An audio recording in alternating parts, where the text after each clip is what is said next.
You cracked an egg this morning without a second thought? But look at what was actually sitting in your pan. What you're holding is a single cell, one that evolution built to grow into a living, breathing animal. Everything it would ever need is packed inside. The nutrients, the instructions, the whole blueprint for a life. So here's a question you've probably never stopped to ask.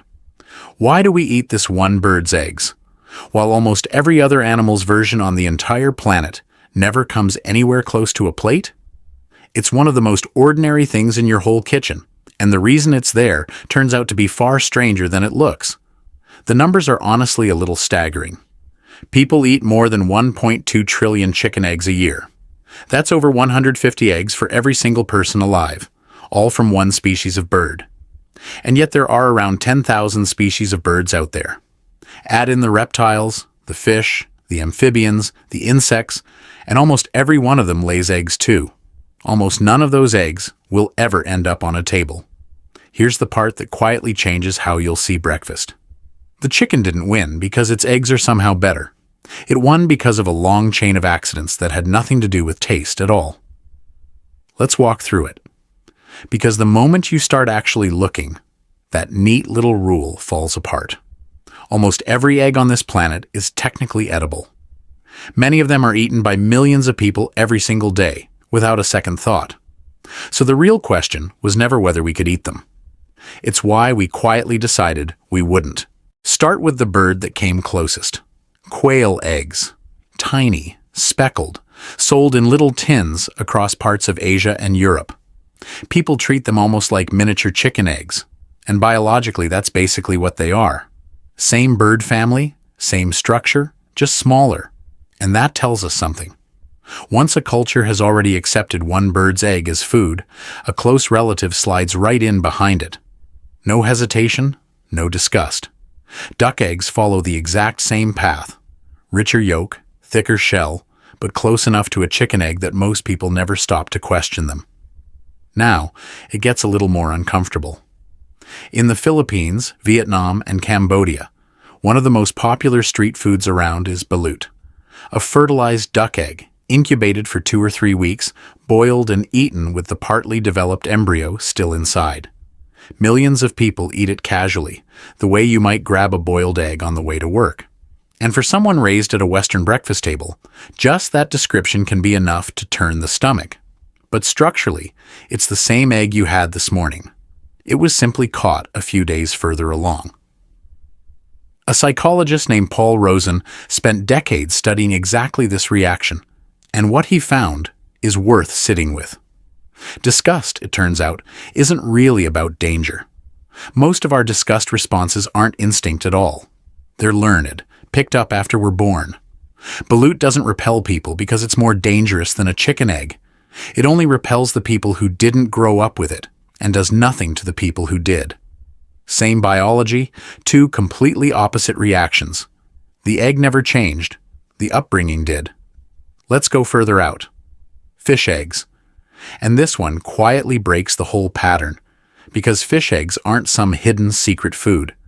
They're eaten openly, proudly, constantly. Sturgeon caviar sells for thousands of dollars a pound. Salmon roe sits right on top of sushi counters in every big city. Herring, flying fish, even cod eggs show up across dozens of cuisines. So the barrier was never really about how distant an animal is from us. Fish are about as far from mammals as vertebrates get, and their eggs are treated as a luxury. So the distance was never the reason either. That's 2 explanations gone already. It was never about taste, and it was never about how far an animal sits from us on the tree of life, which means the real reason has to be hiding somewhere else entirely. Not in the egg itself, but in what happened around it. So if it isn't taste, and it isn't distance, we have to go into the deeper layers. So why stop at reptiles? Take sea turtle eggs. They used to be eaten widely across Central America and Southeast Asia, gathered right off the nesting beaches by the thousands. Then the turtle populations collapsed. Today, nearly every species of sea turtle is endangered, and harvesting their eggs is illegal across most of the world. It didn't vanish because people found it disgusting. Conservation law erased it, almost overnight, not discussed. Law. Now go the other direction, to the crocodile. In parts of northern Australia, saltwater crocodile eggs are still harvested, legally. Aboriginal communities gather them under careful, regulated quotas. And people who've tried both say they taste closer to a rich duck egg than anything you'd expect from a reptile. The eggs were never the problem. Access and regulation were. So cross another reason off the list. Now, amphibians. And here the story finally changes. Those gelatinous clusters of frog eggs you've seen floating in a pond, the ones drifting just under the surface, are almost never eaten anywhere on Earth. And this time, there's a real biological reason, not just culture.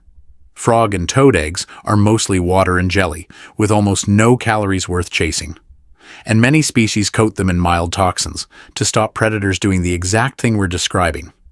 Evolution built a defense against being eaten, and it actually worked. This is one of the only stops on the whole list where the animal fought back and won. Then there are the insects. In central Mexico, ant larvae and eggs are gathered from the roots of maguey plants and sold as Eskimos.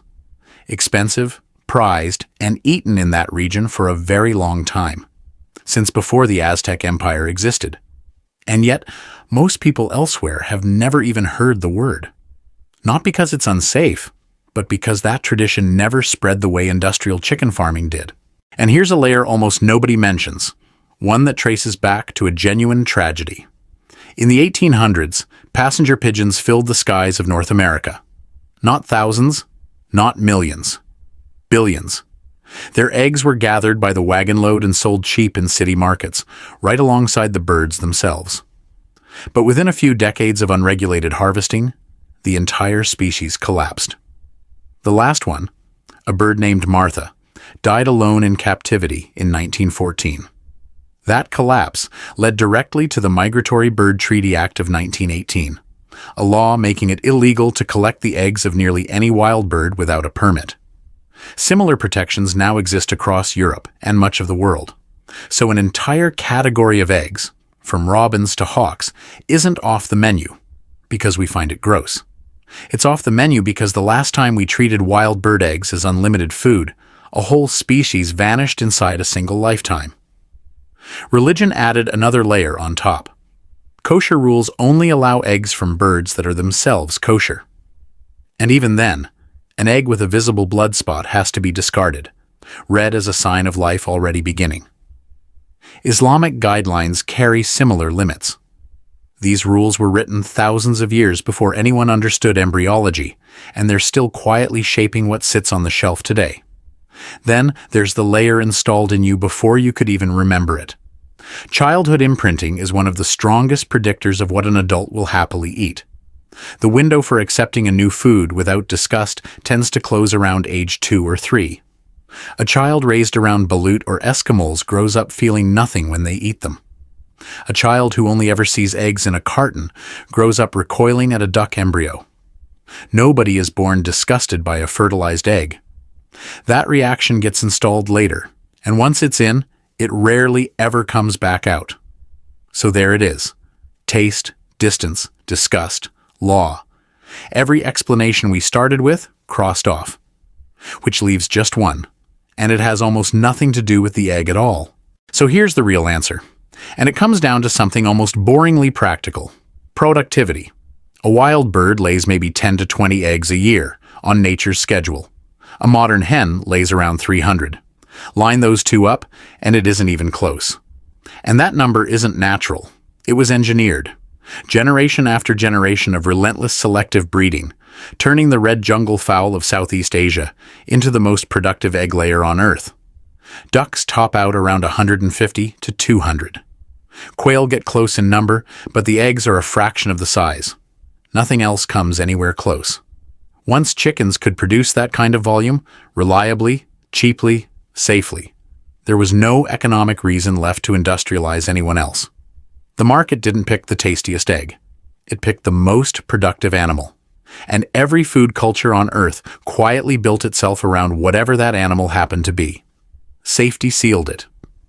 Once modern hygiene and vaccination took hold, Chicken eggs became one of the most tightly regulated foods on the planet. Other eggs carry less predictable risks, not because they're worse, but because nobody spent a century building the infrastructure to manage them. The chicken didn't earn its safety. It was handed safety at scale because it was already winning everywhere else. So here's the honest answer.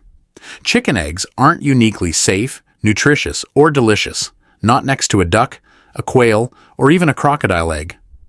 What decided the whole menu was breeding one specific jungle fowl, combined with whatever you grew up eating. Nothing more. The line between breakfast and disgusting was never drawn by biology. It was drawn by whichever animal your ancestors happened to domesticate first, and every generation since has quietly inherited that line. So the next time you crack an egg into a pan, remember, you're not eating the safest one. You're not eating the best one. You're eating the one your ancestors happened to pick first.